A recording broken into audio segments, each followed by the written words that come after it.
الحمد لله الحمد لله الذي شرع لنا شريعة ومنهاجا وأشهد أن لا إله إلا الله وحده لا شريك له وأشهد أن سيدنا نبينا محمد عبد الله ورسوله أرسله الله بالحق بشيرا ونذيرا وداعيا إلى الله بإذنه وسراجا منيرا أصلي وأسلم عليه وعلى آله وصحابته ومن دعا بدعوته ومن استنى سنته أما بعد عباد الله أوصي نفسي وإياكم بتقوى الله আমি আমাকে এবং আপনাদেরকে আল্লাহ তাআলার ব্যাপারে তাকওয়া নীতি অবলম্বন করার জন্য উপদেশ দিচ্ছি। অতঃপর আমরা জেনে নিই যে আল্লাহ তাআলা আমাদেরকে সৃষ্টি করেছেন তার ইবাদত করার জন্য। শুধু আমাদের নয়, বিশ্বজগতে জড় পদার্থ আর মানুষ, জিন, ফেরেশতা, এই সকল কিছুই আল্লাহ তাআলার ইবাদত করার জন্যই আল্লাহ পাক সৃষ্টি করেছেন। মানুষ, জিন ছাড়া বাকিদের অবস্থা, তারা সবসময় আল্লাহ পাকের ইবাদতে নিজস্ব ধরন ধারণে তারা মশগুল। وَإِن مِّن شَيْءٍ إِلَّا يُسَبِّحُ بِحَمْدِهِ وَلَكِنْ لَا تَفْقَهُونَ تَسْبِيحَهُمْ। এমন কোন জিনিস নেই যা আল্লাহ পাকের পবিত্রতা বয়ান করে না তার গুণগানের সাথে। তবে বাস্তবতা হচ্ছে এই যে তোমরা তা বুঝতে পারো না তারা কেমন করে করে। তোমরা মানে আমরা, তারা করে। তো সবাই এসব বিষয় আমি পরোক্ষভাবে আলোচনা করেছি। সবাই কুল্লুন কাদ আলিমা সালাতাহু ওয়া তাসবিহা। সৃষ্টির প্রতিটি সদস্যই, প্রতিটি ইউনিট জেনে নিয়েছে কিভাবে সে সালাত আদায় করতে হয়, কিভাবে তসবিহ করতে হয়, এটা সে জেনে নিয়েছে, তার মতো করে রপ্ত করে নিয়েছে এবং সে সেটা করে। কিন্তু মানুষের মধ্যে বিরাট অংশ যারা ইবাদত করে না, আল্লাহ তাআলার ইবাদত করে, কেউ মাটির পূজা করে, কেউ দেশের পূজা করে, কেউ আকাশের পূজা, কেউ বাতাসের পূজা, কেউ সাপের পূজা, কেউ গাছপালার পূজা করেন তা নয়। ইবাদত ছাড়া কেউ নেই। নাস্তিকরা ইবাদত করে। নাস্তিকরা কিসের? আকাশ বাতাসের ইবাদত করে। তাদের তথাকথিত সংস্কৃতির ইবাদত করে, উত্তরাধিকারের ইবাদত করে, এটা পবিত্র, আবার পবিত্রতা আরোপ করে। এই যে মঙ্গল যাত্রা, এর মধ্যে মঙ্গল আছে, এটার বস্তুভিত্তিক ব্যাখ্যাটা কি? বৈজ্ঞানিক কোন ব্যাখ্যা আছে? তাহলে ব্যাখ্যাটা কি? এটা স্পিরিচুয়াল ব্যাখ্যা হতে পারে।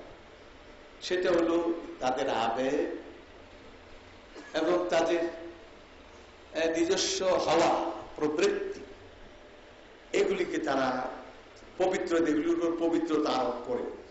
তারা করে না তা না, তারাও করে। সুতরাং ইবাদত সবাই করে। ইবাদত কেউ আল্লাহর জন্য করে, খালেস ভাবে করে, কেউ আল্লাহ তাআলার ইবাদতের সঙ্গে পার্টনারশিপ আরোপ করে, শিরক করে, আবার কেউ বা আল্লাহ ছাড়া অন্যদের কি করে? ইবাদত করে। ও আগুনের পূজা করে, এটার পূজা করে, ওটার পূজা। এখন ইবাদত, আমাদের মূল কথা হলো ইবাদতের জন্য আমাদেরকে বানানো হচ্ছে। তো ইবাদত কাদের উপরে? মৃত মানুষের উপরে ইবাদত ফরজ না কোন জীবিতের উপরে? স্বাভাবিকভাবেই জবাব আসবে এটা যারা সারভাইভ করছে, জীবিত থাকছে, বাঁচতেছে, তাদের। তাহলে মৃত মানুষের উপরে ইবাদত কিনা ফরজ না, জীবিত। আর জীবিত থাকা যায় না জীবিকা ছাড়া। জীবিকা এমন এক অ্যাক্সেসরি মানুষের জন্য যা ছাড়া জীবন হয় না। তো ইবাদত করা যদি জীবনের লক্ষ্য হয়ে থাকে, ফরজ যদি এটা হয়, সাব্যস্ত হয়, তাহলে কি জীবন অর্জন করাটাও, জীবিকা অর্জন করাও কি ফরজ হবে? এটা যৌক্তিক ভাবে, উসুলি ভাবে আসে। মা লা ইয়াতিমুল ওয়াজিবু ইল্লা বিহি ফাহুয়া ওয়াজিব।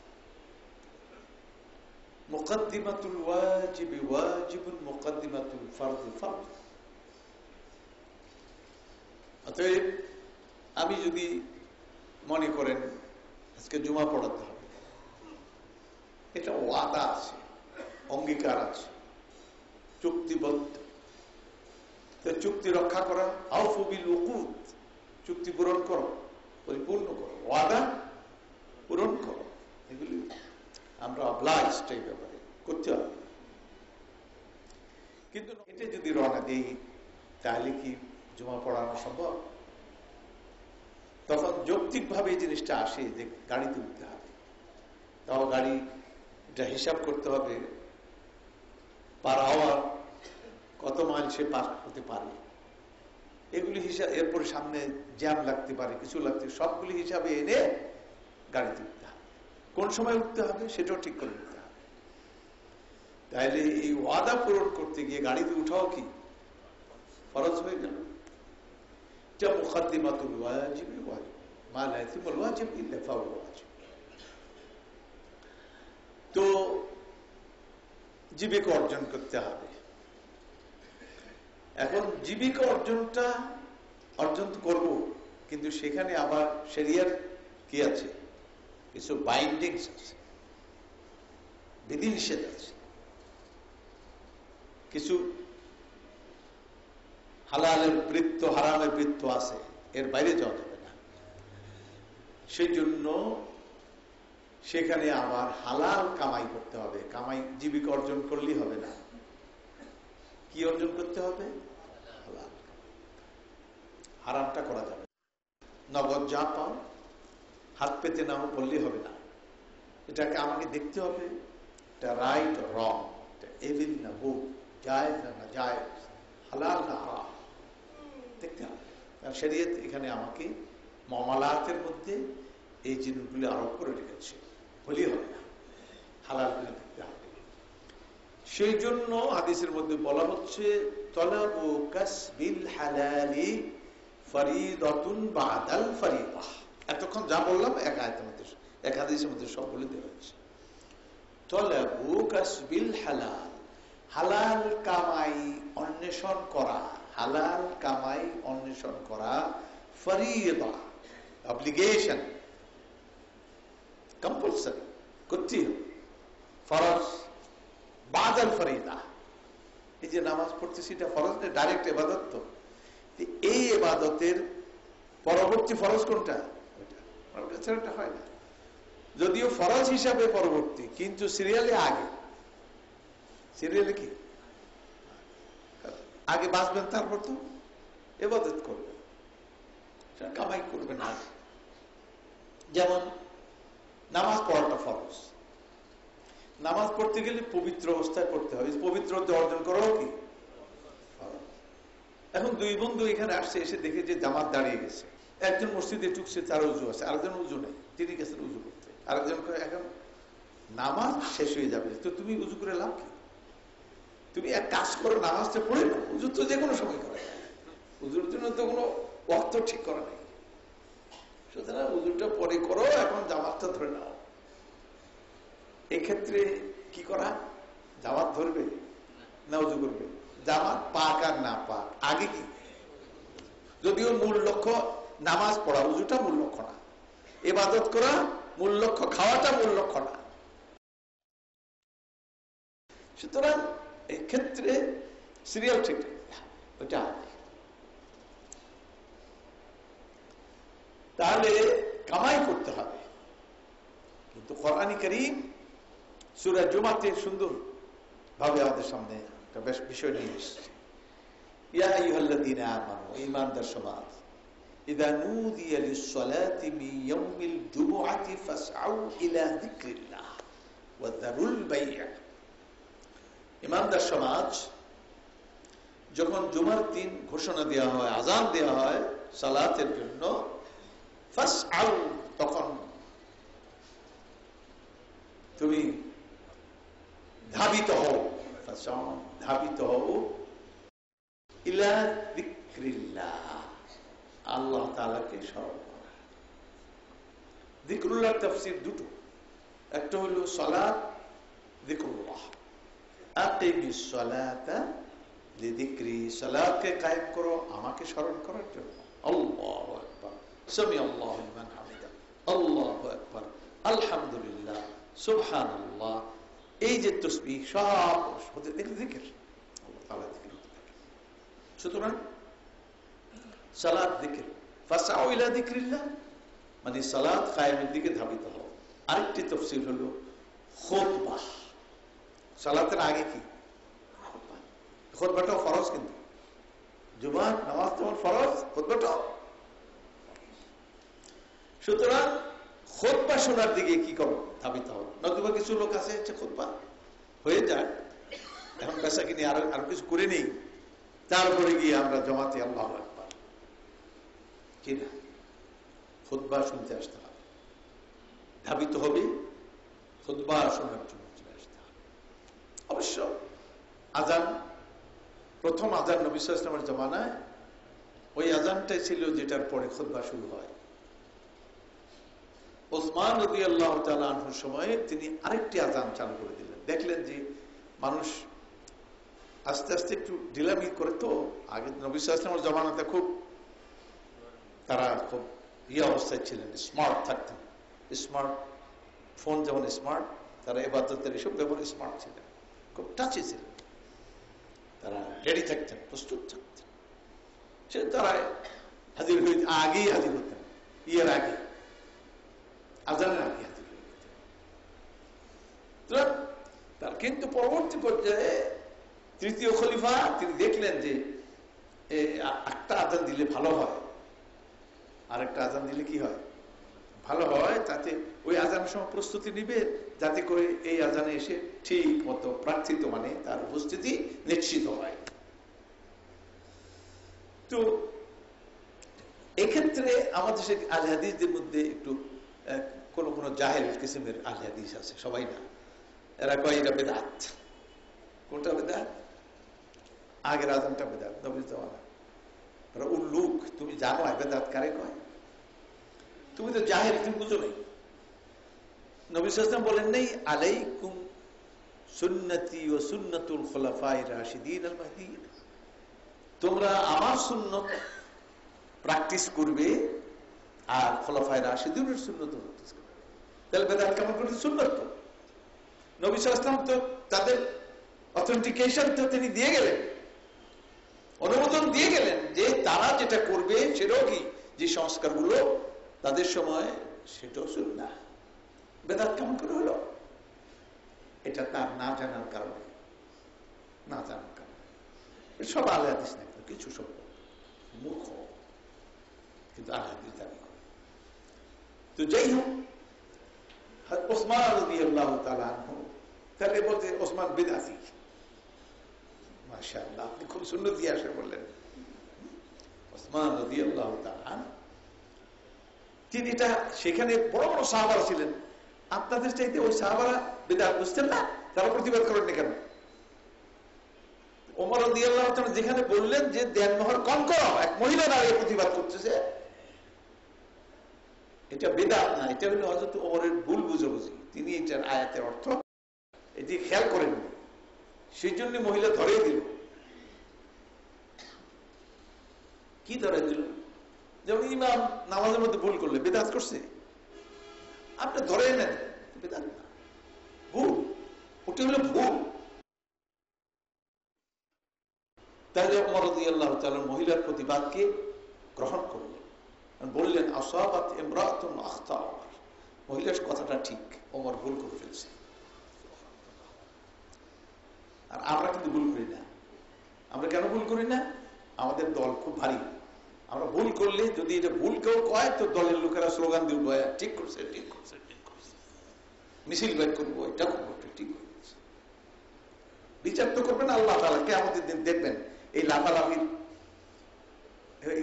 ইনকামটা কোন ধরে দেখেন। আখিরাত ওয়ালা তুতি' মান আগফালনা কলবাহু আন যিকরিনা ওয়াত্তাবা হাওয়াহু ওয়া কানা আমরুহু ফুরতা। কি পার্লামেন্টে, কি রাস্তায়, কি যেখানে একটি ভুল করে যে ভুলটার সমর্থন করে ভুলই করেন না, মানুষ ভুল করে। আর ভুলকে স্বীকার করা হলে মহত্বের লক্ষণ।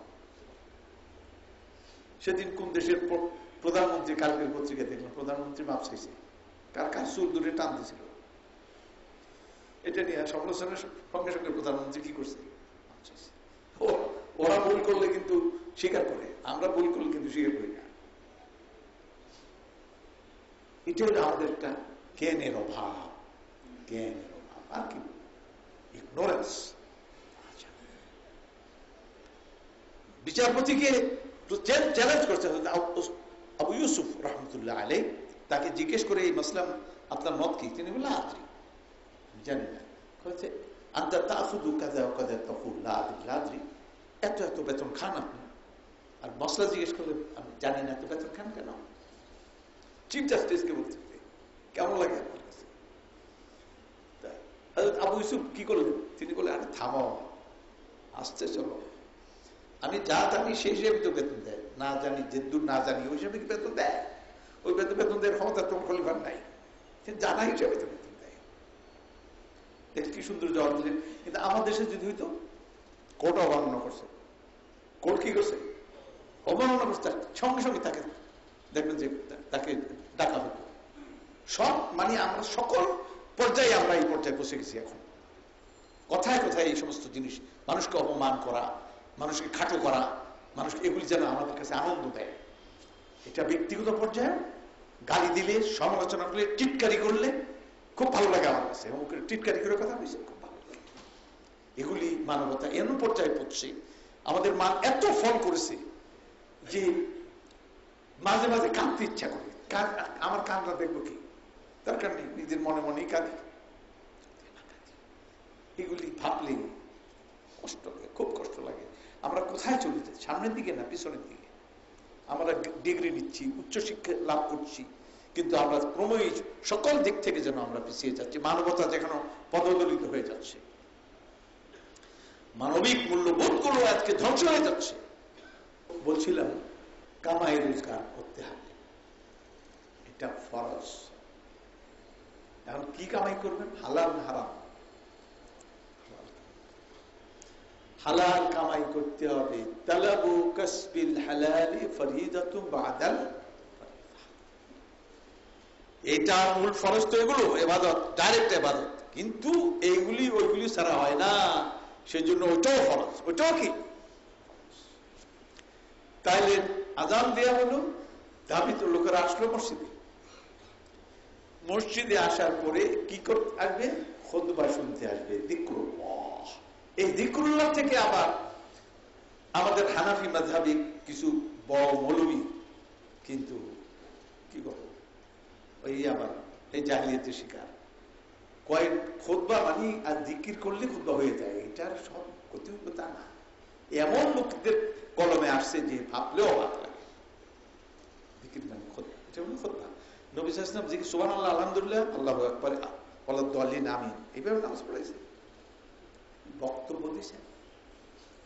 খুতবা তিনি যখন দিতেন, আপনি যদি নবী সাল্লাল্লাহু আলাইহি ওয়াসাল্লামের জীবন থেকে ইসলামকে আলাদা করে বুঝতে চেষ্টা করবেন, তাহলে মার খেয়ে যাবেন। স্ট্যান্ডার্ড তো তিনি। এই বাস্তবতার সামনে রেখেই আপনাকে বুঝতে হবে খুতবা কি জিনিস।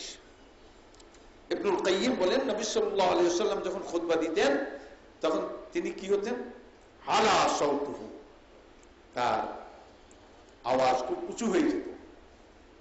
ওয়াশতাদ্দা গাদাবুহু, তার গোসা খুব শক্তি অর্জন করত, খুব গোসান্বিত অবস্থায়। আর কি করতেন? ওয়াহমারাত আইনাহু, এবং তার দুটা চোখ লাল। আর আমরা আলহামদুলিল্লাহিল মান্নান আল কারীমিল হান্নান, লোকেরা আসতে ঘুমিয়ে পড়ে। টান দিয়ে উনি কোরআন তেলাওয়াত করতেছেন, উনি খুতবা। মূর্খতা কোন পর্যায়ে বসে গেছে যে নবী সাল্লাল্লাহু আলাইহি ওয়াসাল্লাম যখন খুতবা দিতেন রাগত স্বরে, উৎসান্বিত হয়ে, এরপরে চোখ লাল হইত, আলা আলা সৌত। তাহলে এই খুতবা শোনার জন্যই বলছে এটা জিকির। জিকির মানে নসিহত। জিকির মানে কি? এখানে জিকির অর্থ, জিকির এক অর্থ হলো স্মরণ, আরেক অর্থ স্মরণ করানো। কোরআনের নাম কি? জিকির।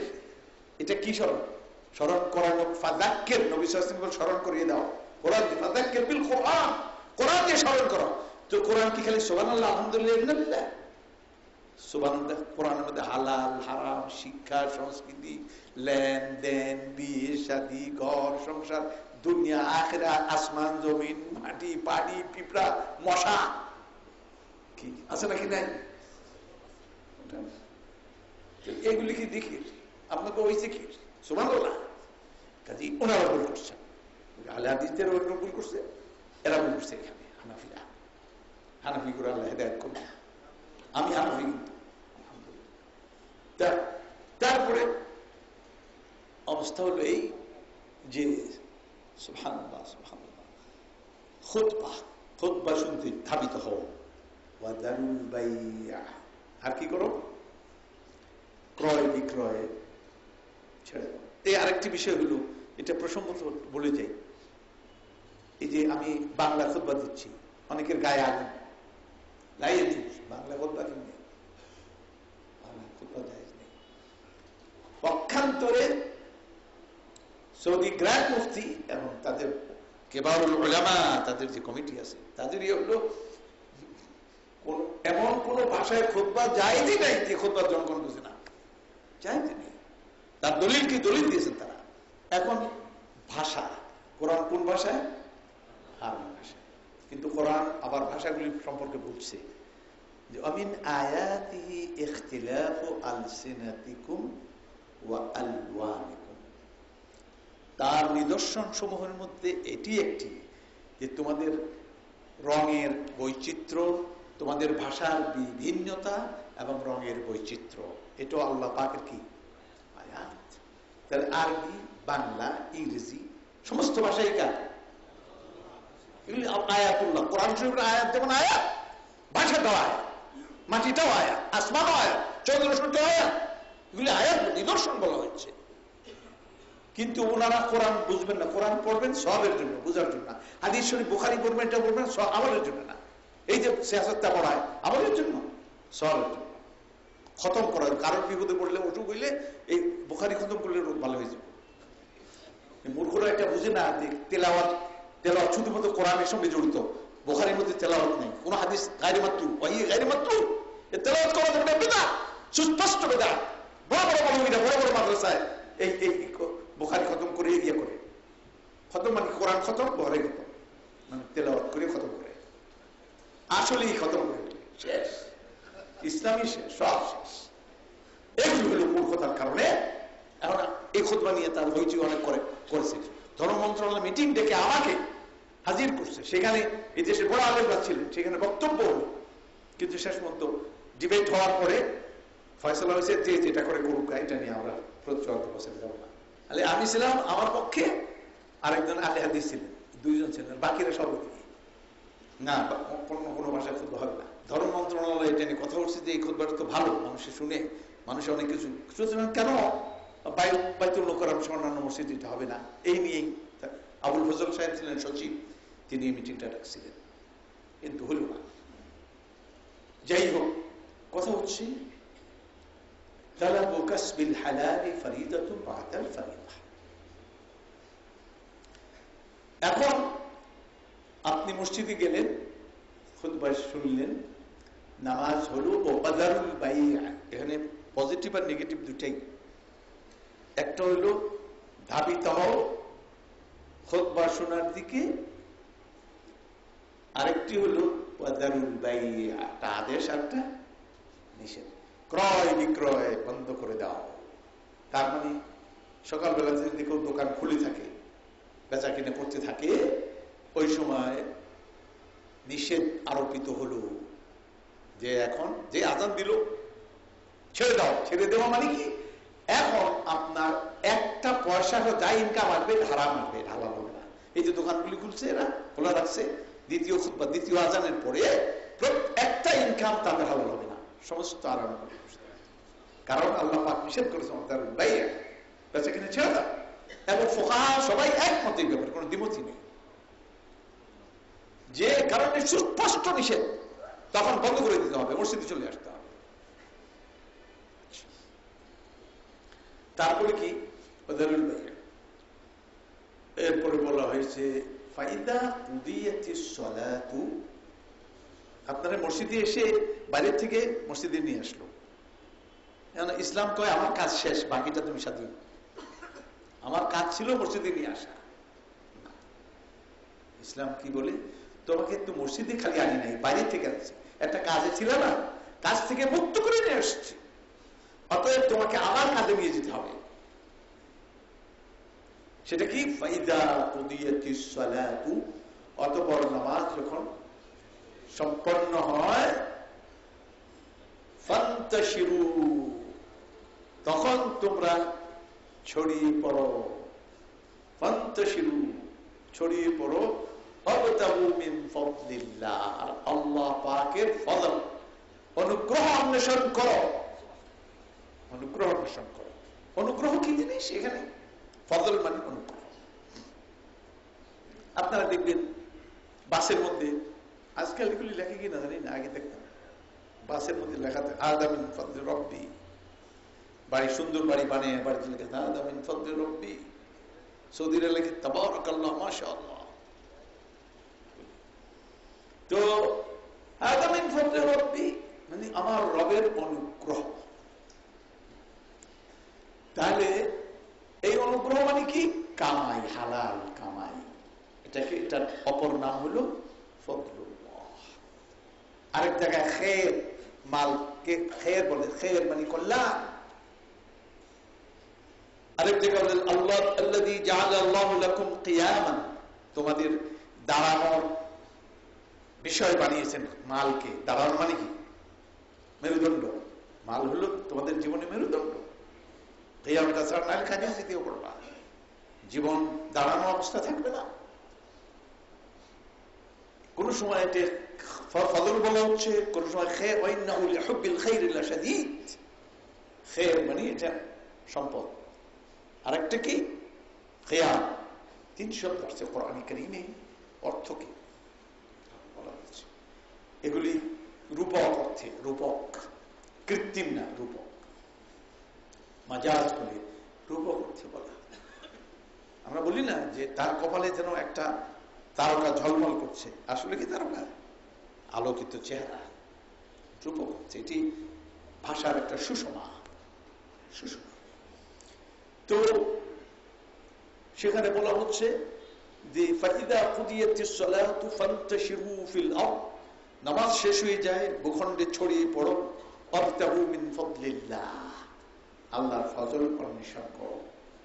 মসজিদে যখন ঢুকছেন তখন একটা দোয়া করছেন। কি দোয়া করছেন? বিসমিল্লাহ ওয়াসসালাতু ওয়াসসালামু আলা রাসূলিল্লাহ আল্লাহুম্মা ইফতাহ লি আবওয়াব রাহমাতিক। আমাদের এত সময় কই যে পুরোটা বলি, কাজে কোনাকুনি মেরে দাও। এটা আলেমদের আমাদেরই ভুল, আমরা জনগণকে শিখাই না। আমরা হাদিস পড়ি কিন্তু শিখাই না, পড়ে থাকে, সব হয়েছে অনেক না। এই প্রথম বিসমিল্লাহ, পা যখন উঠাবেন না মসজিদে টিকবেন ডান হাত, বিসমিল্লাহ ওয়াসসালাতু ওয়াসসালামু আলা রাসূলিল্লাহ, রাসূলকে সালাম। আর কি, আল্লাহুম্মা ইফতাহ লি আবওয়াব রাহমাতিক, আয় আল্লাহ আপনার রহমতের দরওয়াজা সমূহ আমার প্রতি অবারিত করবেন। কি সুন্দর সংস্কৃতি, কি সুন্দর মনন। আপনার আপনার মনটাকে কেমন করে তৈরি করছে, মানসিকতাকে কেমন করে তৈরি করছে। তারপরে কি, আবার যখন বেরিয়ে যাচ্ছেন, বেরিয়ে যাওয়ার সময় ফদলুল্লাহ, তা আপনি কি দোয়া শিখানো হলো? আল্লাহুম্মা, ওইটাও কি বিসমিল্লাহ? ওখানে কিন্তু বিসমিল্লাহ আছে। রাসূলের সালাম আছে, আল্লাহুম্মা ইন্নী আসআলুকা মিন ফাদলিক, আয় আল্লাহ আমি আপনার অনুগ্রহ অন্বেষণ করি, চাই আপনার কাছে অনুগ্রহ চাই। অনুগ্রহ মানে হালাল কামাই চাই, আমাদের দেন। ওইখানে রহমত চাওয়া হইল, ভিতরে রহমত, বাইরে কি অনুগ্রহ কামাই। এটা হলো ইন্টারনাল অ্যাফেয়ার্স কে রহমত দিয়ে বলা হচ্ছে। আর রহমত হিয়া রিক্কাতুল কলব, অন্তরের কোমলতা হলো রহমত। আল্লাহ পাক ইন্টারনাল ইয়েতে রহমত, এক্সটার্নাল ইয়েতে ফজল। রহমত, রহম আর ফজল দুটো একত্রিত হয়ে আপনার জীবন দর্শনটা, ইবাদতের দর্শনটা কি হলো, কমপ্লিশন পেল। বাইরে যতক্ষণ আপনি আছেন, যত কাজ করেন, অফিস করেন, আদালত করেন, খেত করেন, খামার করেন, ব্যবসা বাণিজ্য করেন, বক্তৃতা করেন, পড়ান, শিক্ষকতা করেন, যেগুলি করেন সবই হলো ফদুল্লাহ। ফদুল্লাহ করতেছেন। আর মসজিদে আসলে রহমতুল্লাহ। একটা নাম রব্বানা আতিনা ফিদ দুনিয়া হাসানা ওয়া ফিল আখিরাতি হাসানা। দুনিয়া আখিরাত দুইটাকে একত্রিত করা হলো, এপিট আর ওপিট। সমান। তাহলে মসজিদে আপনি আসলেন, মসজিদে গেলেন, এবার ফদুল্লাহ তালাশ করলেন। ফদল তো ফদুল্লাহ হওয়ার জন্য বলে হালাল ভাবে করতে হবে, তাহলে ফদুল্লাহ হবে, নাহলে হবে না। কি করতে হবে? সুবহানাল্লাহ। এখন এই যে বেচা কিনে আমরা করি, ব্যবসা বাণিজ্য করি, এই সম্পর্কে আমরা পড়াশোনা কদ্দুর করছি? হালাল হারাম সম্পর্কে এমনি আমাদের দেশে কমার্স পড়ানো হয়, কমার্স, তারপরে অর্থনীতি পড়ানো হচ্ছে, কিন্তু হালাল হারাম পড়ানো হচ্ছে?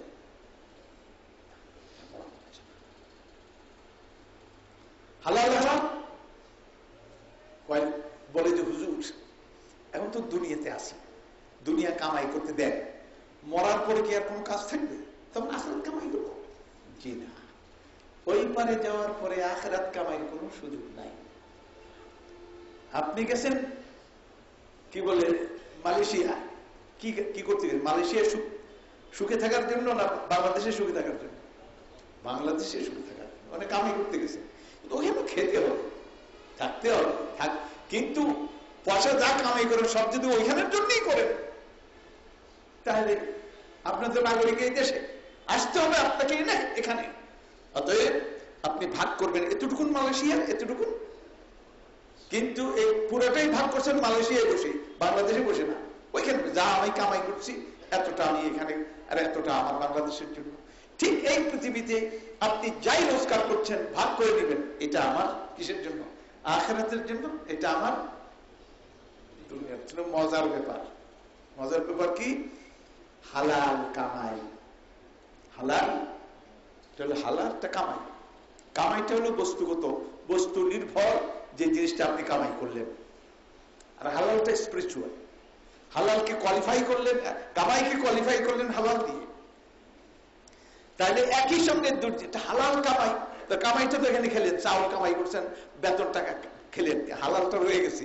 হালালটা হইলো ওই জগতের জন্য থাকলো, যেহেতু আপনি হালাল কামাই করছেন, কামাইটা এখানে খেলেন, আর হালালটা ওইখানে গিয়ে পাবেন জান্নাতের অপরিমিত ভাবে আপনাকে দেওয়া হবে একই সঙ্গে। এটা আলাদা কোনো ব্যাপার, নিরপেক্ষতার কোনো সুযোগ নাই।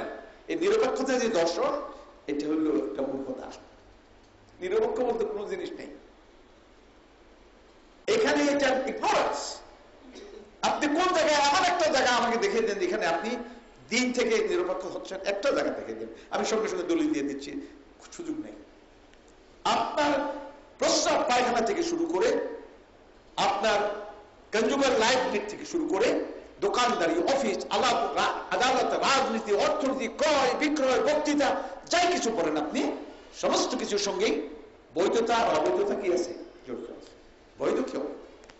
আপনাকে কোনো জায়গায় ফ্রিকুয়েন্ট ছেড়ে দেওয়া হয়নি যে যা ইচ্ছা তা আপনি বলে বেড়ান, করে বেড়ান। মা ইয়ালফিযু মিন কওলিন ইল্লা লাদাইহি রাকীবুন আতীদ। মুক্তি এমন কোন কথা বের হয় না যার লিখক উপস্থিত থাকে না। যেটাই বলে, যেটাই বলে, এমন না যে এগুলি আমরা রাজনীতি সম্পর্কে বলছি, ফেরেশতারা এখন অপশন নিচ্ছে, বসে বসে চা খাইলো, গল্প করলো নিজেরা, ওরা রাজনীতি করতেছে, ঠিক না? আপনি পার্লামেন্টে বক্তৃতা করতেছেন, আদালতে আপনি রায় দিচ্ছেন, মনে রাখেন আপনার সব কিছু রেকর্ড। খুতবা দিচ্ছেন মৌলবী, তাকেও ছেড়ে দেওয়া হচ্ছে না, মিথ্যা বলছেন, সত্য বলছেন। কোরআনে অপব্যাখ্যা করছে না কি করছে? ছাড়াছাড়ি নাই, কাউকে ছাড়াছাড়ি নাই। মা ইয়ালফিযু মিন কওলিন, আপনার কোন আমল, ছোট্ট আমল, অ্যাকশন যেগুলি বলে, ইংরেজি বলে অ্যাকশন, ছোট্ট থেকে বড়, ছোট্ট কদর ছোট্ট, ফামান ইয়ামাল মিসকালা যাররা খায়রান ইয়ারা ওয়া মান ইয়ামাল মিসকালা যাররা শাররান ইয়ারা। ভালো হোক আর মন্দ হোক, আপনি যে কোনো একটা তো করবেন।